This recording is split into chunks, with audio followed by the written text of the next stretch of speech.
following program contains inconvenient truth and controversial topics that may be offensive to some audiences. Listener discretion is advised. Radio from the heart of America now. Welcome back. We're at the top of the second hour of Freedom Friday with Carl Gallups, the Oval Office of Gulf Coast Talk Radio.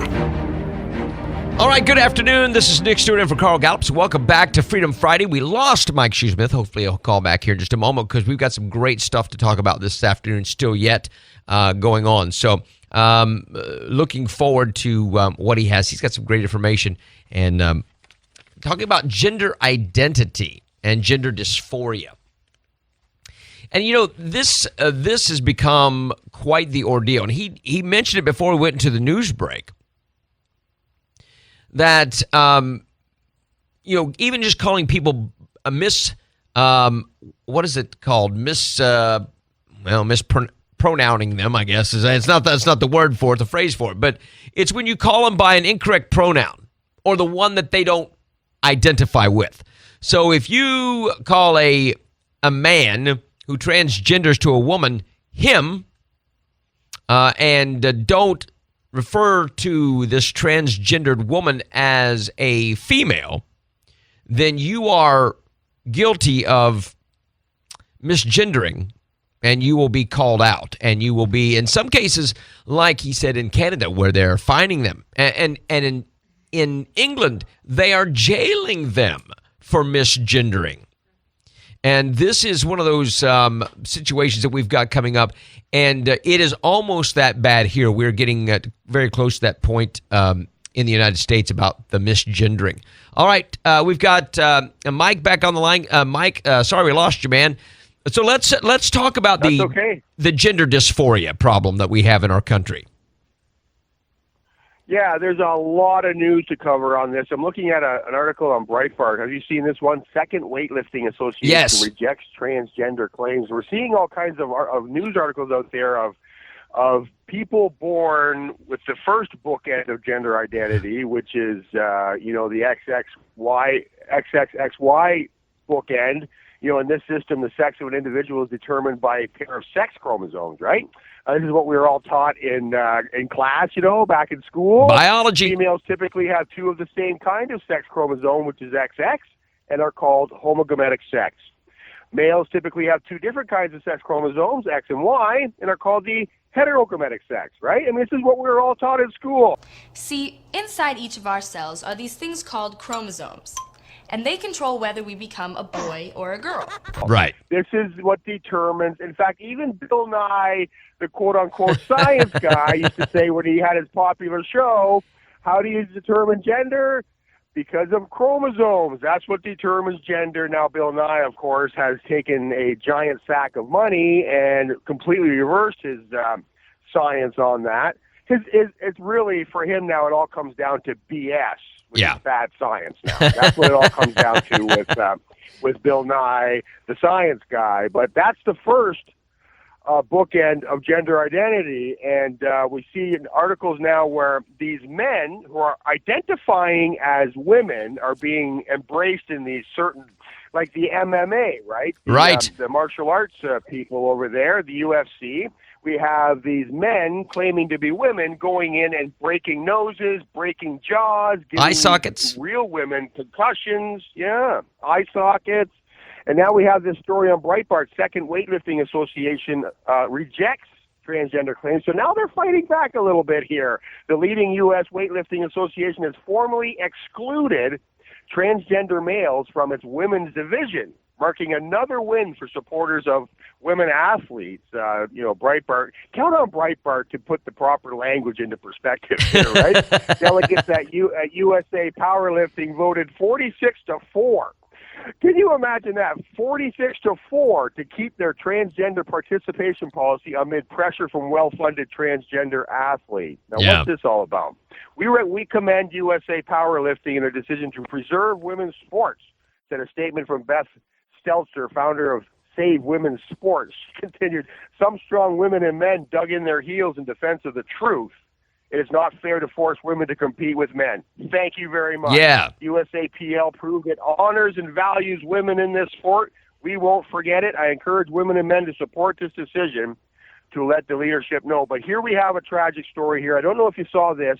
This is from the Associated Press. The article is from May 15th, so just a couple of days ago, by Marilyn Marchione. Carl is always after me to make sure I quote the authors of these articles so we don't get in trouble.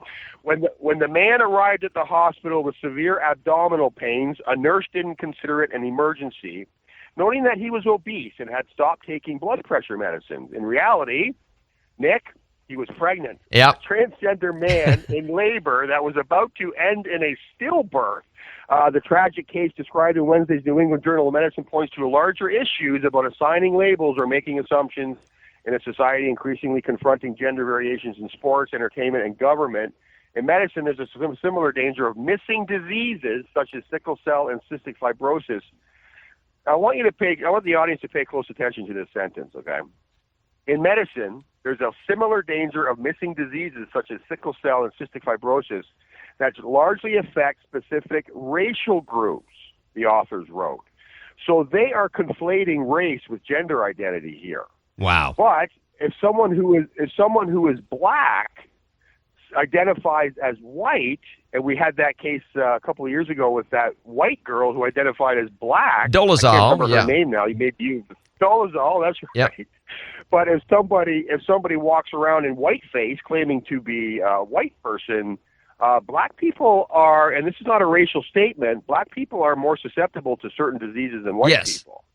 So they're saying that this is like that. If you identify as a man and you present as a man, as this person did, and you come in with abdominal pains, they may look at you and say, okay, you have to wait here. Well, in the case of the Canadian medical system, you may have to wait here between 8 and 12 hours before we can even see you.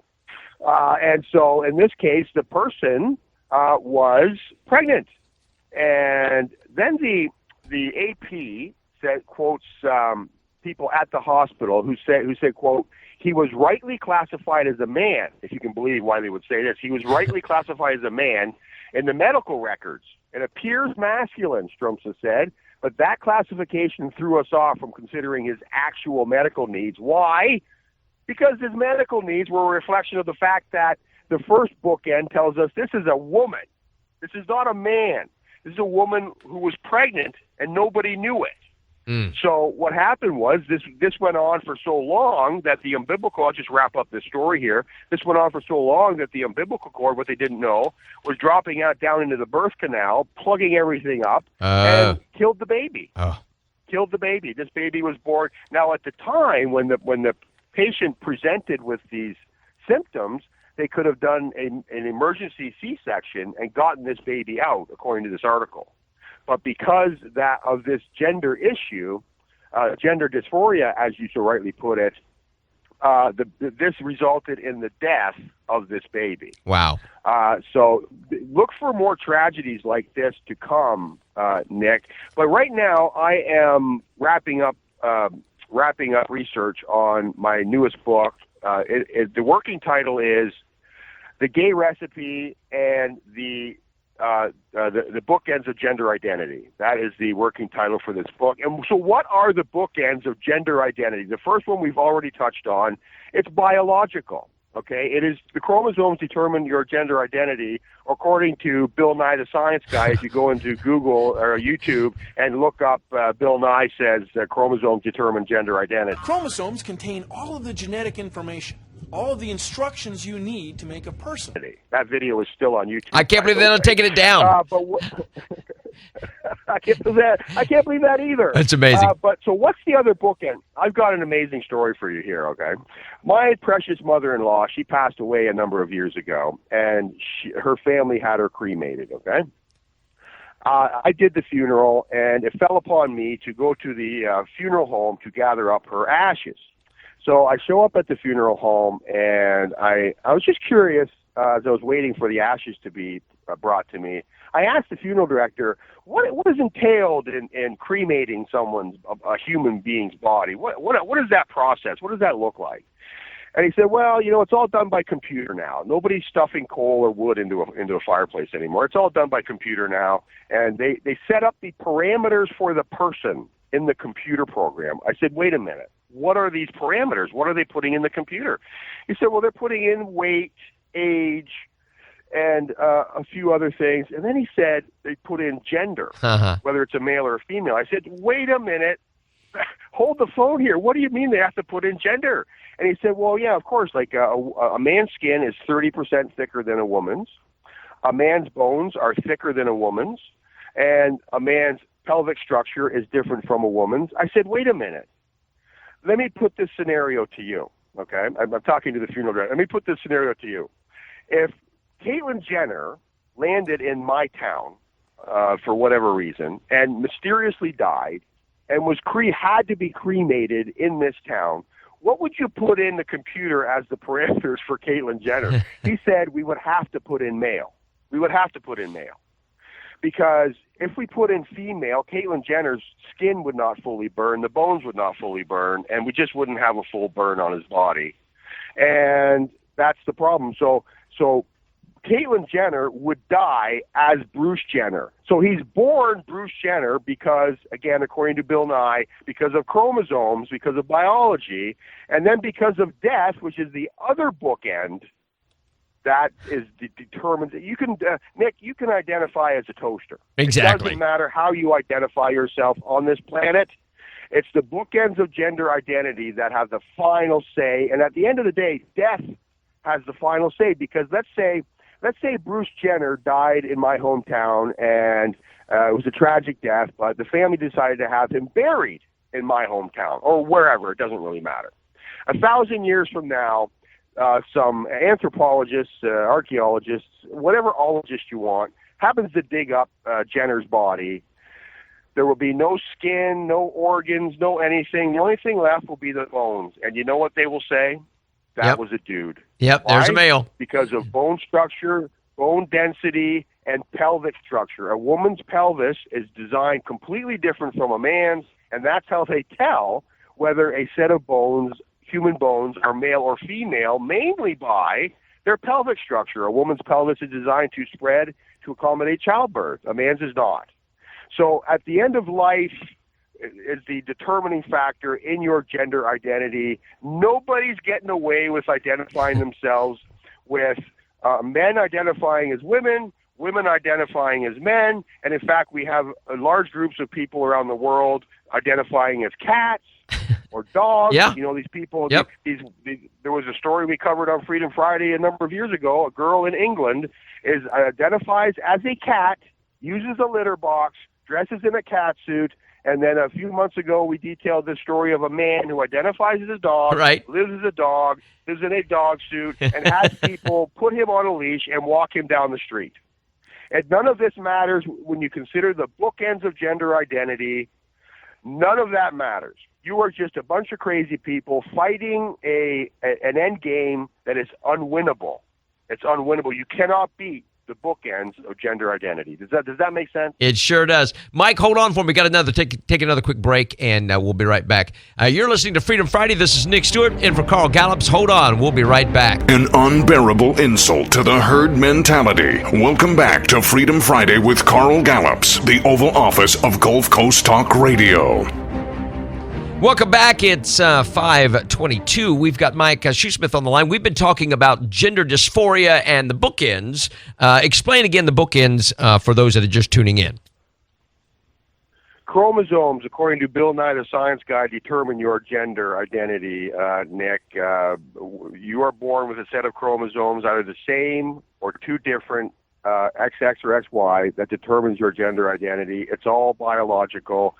The other is death. I mean, if you get cremated, they will have to put in your birth gender, determined by your chromosomes, into the computer if you're going to be cremated. And if you get buried, they're just going to dig you up 1,000 years from now. If they do, you will be determined male or female entirely depending upon bone structure and pelvic structure.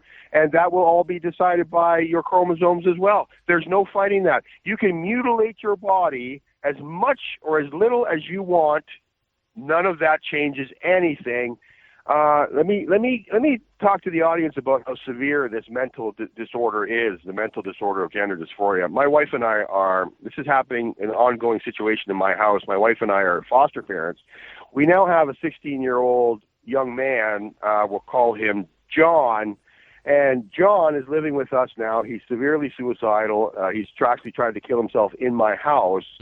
And John is 16 years old, has a boyfriend, okay? And he insists that we refer to this person as he or him or boyfriend, okay? Now, this boyfriend has a female anatomy. Everything that a female is born with, breasts and the like, this person has all of that. This is a girl. And my wife and I, we are a Christian household. We will not, because the Bible says in the beginning, God made them male or female. Right. You cannot make yourself anything other than what God made. This is in Canada, you have to couch it as a religious issue. And in our home, we, according to the Charter of Rights and Freedoms, we have the right to sincerely held religious expression. So in our home now, that ends at the curb, by the way. You don't have that right in Canada. You're supposed to, but you don't, because they're throwing people in prison for having that sort of opinion outside of their own home. But we try to explain to him that inside of our home, that is a girl, and her father had a little girl, and that's why things are so messed up in your life. But this is how far now this young man he actually believes that he's dating a boy, and he says that we are being very disrespectful toward him for referring to his boyfriend as a she and a her and a girlfriend rather than a he and a him and a boyfriend. And you look at her, you don't see a boy. You know, looking with your eyes, this is not a boy. And this is how severe this gender dysphoria is, in so much as the mental disorder associated with it. Even Johns Hopkins University, I mean, I don't know if they still have this on their website, but formerly they identified this as gender dysphoria, and it is a mental disorder. Now, people are being thrown in prison for saying such things. Right. And I'll end it with this, and then I'll give you the last half hour to wrap things up with your opinions, because I've dominated the last hour here, Nick. I want to wrap this up with this. We at ppsimmons and Carl Gallups Ministries and Freedom Friday, we always like to encourage people, especially people in Canada, to always couch your conversations with these people in love. Yes. Because doesn't the Bible say to speak the truth in love? But we have to get over this ick factor, which I did many years ago. My uncle was a homosexual man, and he died of AIDS, and he was the most loving, caring person in the world. These people are not animals, and we have to start off on the platform that these are not animals. God loves these people, and we should love them also. But at the same time, we have to bring them the truth. If you can't bring them the truth in love, don't do the damage you're about to do by shipwrecking these people. It's not going to do them any good in the long run. Right. A quick question. As you were talking about John, does John consider himself homosexual or no? Because he's dating it's very confusing. You can see the confusion there. How does he identify himself? Yeah, he claims to be gay. Huh. He says, I'm a gay man I'm a gay boy dating another boy. Meanwhile, this was the same situation with his last paramour. Interesting. It was a girl identifying as a boy with all the parts that go with being a girl. And the modern nomenclature surrounding these types of people, they call them tranny chasers. So, and this kid is so messed up. Oh yeah, so messed up, and he's up on rape charges to boot. So we cannot embrace this lifestyle as something that is normal, in so much as these people have other issues. You know, it's like if one of your loved ones has a gun pointed at their head, ready to pull the trigger, and a cigarette in the other hand, you don't tell them to drop the cigarette. You deal with that later. Right. And for many of these kids, the gender dysphoria is just a side issue to the main issue. Now, this young man, we have learned, was raped as a child Yep. by his uncle, his Down syndrome uncle. Mm-mm-mm. So there's the trigger. There's the trigger, right? So we have to get down to the big issue, and then all these other side issues will generally just fall to the wayside, and then lights will start going off over their heads like, wow. And then, at the end, and then, of course, we have to always be putting Jesus in front of them. Correct. Saying, look, Jesus can solve all of these problems for you. And just go from there. And that's our end goal, is to get these people saved and adopted into the kingdom of God. Man, what a distressing situation we've gotten ourselves into, and really a lot of this has happened fairly recently with all this gender dysphoria and all this stuff coming to the forefront. And plug your book again. Tell us about your book again, real quick, before we get out of here.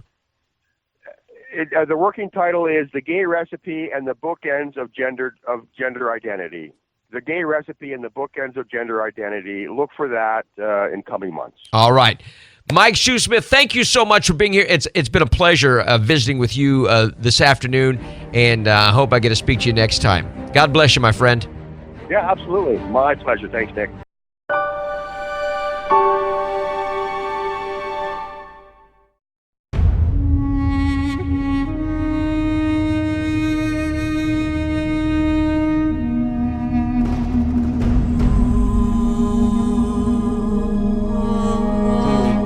Israeli Prime Minister Ariel Sharon has died, aged 80.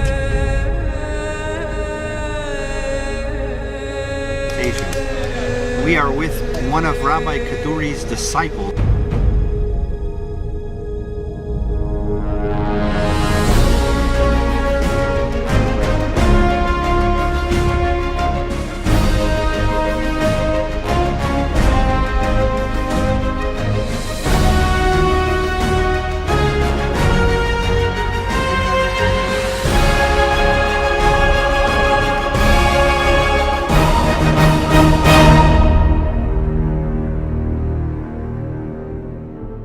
הצלחה רבה, והצלחה רבה ומהירה, בתוך ביאת משיח צדקנו בקרוב ממש, ואז ישפיע זה על כל כדור ואורץ. נעשו להשם שמע, דין השם כדורים, לעצור